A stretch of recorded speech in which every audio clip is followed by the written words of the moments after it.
Digital Marketing, Part 1, the Internet. Here are the learning outcomes for this part. First of all, we will understand the origins and structure of the Internet. We will identify reasons the Internet matters to contemporary life. And we'll understand reasons the Internet matters to marketing. Let's travel back in time to the origins of the Internet. Back in the 1960s, existing methods of person-to-person and person-to-computer communication relied upon switching facilities at their center. And if this center was destroyed in a nuclear attack, then the entire network would be lost. If communications were to have any chance of surviving a nuclear war, then this reliance on a control center would have to be removed. In its first iterations in the 1960s, the Internet was conceived as a response to impending nuclear conflict.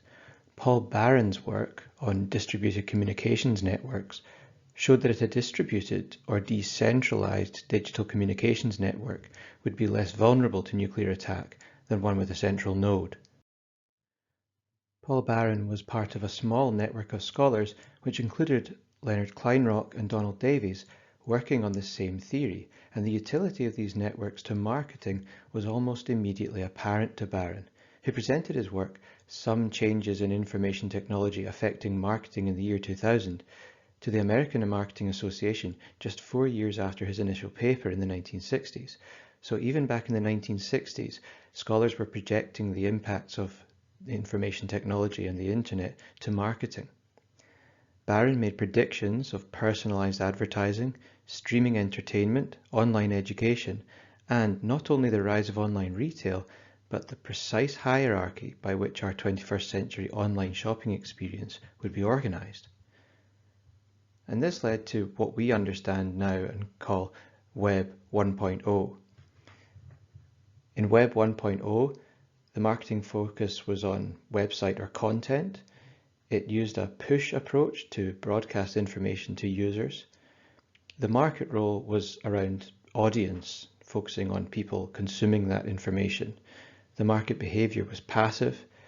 The interactivity by the market was machine interactivity, and that is just the machine on the production side producing the broadcasted information. The product offering was focused on direct production rather than co-production, which we'll look at later.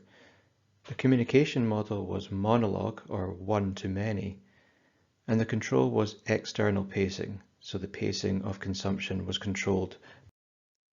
Skipping forward into the 21st century brings us to Web 2.0, being the network of portable connected devices like smartphones, tablets, watches, utilizing sleeker, quicker browsers and a multitude of online applications. Advances in coding and integrative use of data allowed these apps to compile and share information, creating smaller networks holding entirely personal, geolocatable statistics that can be transmitted instantaneously to and stored indefinitely upon anonymized servers. The most recently available data in the UK tells us that 82% of adults make daily use of the internet, with 70% accessing the internet on a mobile device. We'll look at what happens to all this data shortly, but with 77% of adults in the UK buying goods or services online, it is fair to say that digital marketing will be an active component of Web 3.0. The next section explores the practical implications of this. As the internet evolves to Web 3.0, which is characterized by live interaction, things like Google Now and Siri were the forebearers of Web 3.0, where real speech and 360-degree integration with life, schedule, location was commonplace. We see that evolving with things like Amazon Alexa. 3D portals, avatar representation, interoperable profiles, games, education, and businesses merge. All media and activity flows in and out of virtual worlds. These are the characteristics of Web 3.0. And this leads to the foundations of Web 4.0, which is characterized by learning, and that is both learning from the point of view of the users, but also machine learning governing the activity. Web 4.0 is characterized by cloud-based, on-demand, mobile-connected, and intelligent applications. Now machines are talking to and learning from machines, and this is increasing the pace of change and sophistication. The Internet of Things means that data and responsiveness is becoming built into our daily lives through smartwatches, TVs, cars, and other household appliances. Machine learning means that our experience is more personalized and responsive. Now let's look at some of the meta trends that tell us why the Internet matters. First of all, the Internet brings people together, and this is probably best represented by the original idea around Facebook, a social network that brings people together across international boundaries or allows people to make connections that they wouldn't otherwise make. And this is one of the fundamental principles that the Internet has enabled. The Internet gives everyone a voice and freedom of expression. Social media has leveled the playing field between brands, marketers, and consumers are feeling empowered by this shift. Consumers now understand the potential impact of their feedback on the reputation of a brand, for example, through an online review or a complaint on Twitter. Consumers are demanding that brands provide functional information through social media while also remaining fun and playful. Some academics argue that social media is an environment that belongs to consumers, and therefore it is the role of marketing managers to adapt to this environment. Either way, consumer empowerment can be beneficial, as this empowerment is also creating natural brand ambassadors that will loyally defend a brand under attack, and who are keen supporters of brand activities, even if they're just in it for the freebies. Consumer empowerment is also allowing companies to co-create brand meaning and even new offerings to consumers. An example of this would be the My Starbucks Idea website, where customers are encouraged to come up with ideas for the company. These can range from new combinations of beverages to suggestions on how corporate social responsibility activities could be conducted. And even the example here on screen was a young schoolgirl in Scotland who was unhappy with the quality of the school meals she was getting, so she set up a blog documenting the quality of the meals on a daily basis. And the result was that the blog went viral and there was an intervention from government to try and improve school meals. She then became an ambassador for ensuring that children received good nutrition in schools all over the world. The power of the Internet. The democratization of knowledge and creativity. The democratization of communication and information exchange is arguably the greatest feature of the Internet, yet it is also the most controversial. Is there anything you've shared on the Internet that you'd rather you hadn't? Have you ever found some pages inexplicably blocked? While the early days of Web 1.0 were about the few generating information and publishing this to the many, the logic of decentralized and redistributed power that initially underpinned the Internet leads inevitably to a situation in which the many are generating and sharing contact for and amongst themselves. But either way, access to education, Google's mission to digitize every book ever created, are examples of the extent to which the Internet has given access to knowledge and information beyond the wildest dreams of people who have gone before us. The Internet is changing the way we think about and consume materials. Nowadays, the idea of paying £10 a month to access millions of songs seems normal, but previously that idea would have sounded like sci-fi fantasy. In 2011, Spotify announced its long-awaited US launch, only to be immediately followed by a series of competing music subscription services. And as if to officially herald the death of the downloadable MP3 popularized by iTunes, Apple launched Apple Music. And nowadays we take for granted the fact that we can access for little or no cost whatever movies, TV programs, music that we want. And platforms like the Pirate Bay, which were technically illegal but allowed people to access and stream the latest Hollywood movies for free, have challenged the natural world order in consumer goods, especially in media like film and music, challenging the control that large Hollywood studios and international record labels had.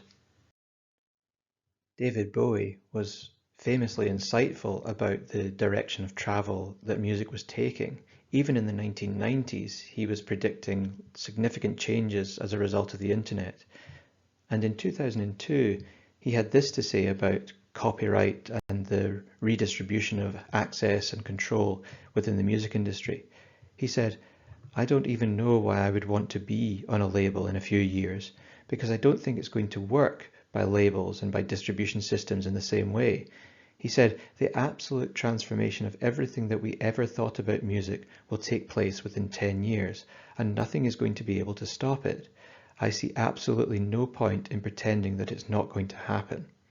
I'm fully confident that copyright, for instance, will no longer exist in 10 years, and authorship and intellectual property is in for such a bashing." He said, "Music itself is going to become like running water or electricity." He said that in 2002, and it looks like he was right. As well as redistributing power in terms of industrial and corporate control, the internet has redistributed social power. Civil disobedience and resistance has famously been organized using the internet in events like the Arab Spring and the Capitol riots in Washington, D.C., which were organized on social media. Perhaps one of the downsides of the internet is information overload. We've inherited tasks that we never used to have to do. If we book holidays nowadays, then we use flight search engines and other platforms to try and find hotels and organize our holidays ourselves, weighing up different prices and the different logistics of how we go on holiday. Previously, we just had to walk into a travel agent, tell them where we'd like to go, what our budget was, and the travel agent would take on the burden of the search and the organization.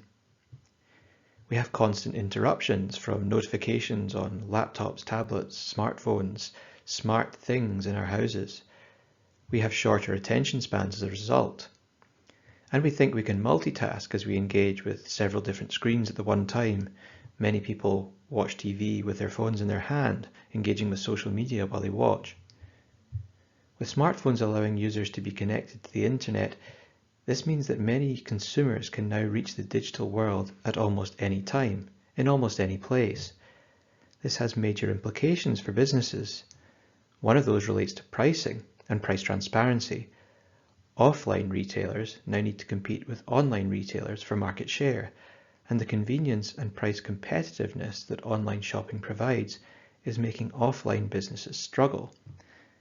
And the increasing dominance of platforms like Amazon is pushing these businesses to the extreme. It is not uncommon for people to browse for things in shopping centres only to buy them online for a cheaper price, a phenomenon called showrooming. Another implication relates to how we consume media in a hyper-connected environment. Multi-screen media consumption took media outlets by surprise, with people commenting live on events by watching on their TV and engaging with their smartphone or tablet. The use of hashtags to engage in conversation about TV shows is now common practice, and this provides the organization with valuable information directly from consumers about their attitudes and feelings for the shows that they are watching. In fact, research has found that comments on social media for films being launched can influence intentions to watch that film and thus have an impact on its success or failure. Multi-screen media consumption has also extended to advertising. An example of this in an advertisement shown in the UK by the French car maker Citroën, where the brand encourages its viewers to engage with the brand by using the Shazam app, an app that identifies music being played, to find out information about the song in the advert and, naturally, the car itself. In summary, the internet has its origins in scientific and military endeavours, and the application and impact of the internet on marketing was being predicted back in the 1960s. The internet matters to contemporary life and marketing because it brings people together, it creates the ability for freedom of expression, it democratizes knowledge, it has changed the patterns of consumption, it has redistributed power, and it has also created information overload. That concludes this part. Next, we're going to look at some of the technical terms of the digital world.